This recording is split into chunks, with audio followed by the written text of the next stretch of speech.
হিন্দু ভাইদের লেখালেখি শুরু হয়ে গিয়েছে, আমাদের দুর্গাপূজা ট্রেন্ডিং কাঁপাইতেছে। আর আমি তাদেরকে বলতে চাই, আমাদের মুসলমানদের কালেমা সারা বিশ্ব কাঁপাইতেছে। লা ইলাহা ইল্লাল্লাহু মুহাম্মাদুর রাসূলুল্লাহ সাল্লাল্লাহু আলাইহি ওয়াসাল্লাম।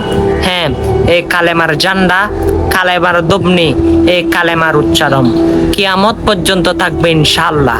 যেটি আমার নবী প্রচার করে গিয়েছে, সে নবীর উম্মত হিসাবে আমিও প্রচার করতেছি। আপনার ভালো লাগলে শেয়ার করে অন্যের কাছে কালেমার দাওয়াত দিতে পারেন। আল্লাহ সবাইকে যেন কবুল করে, আমিন।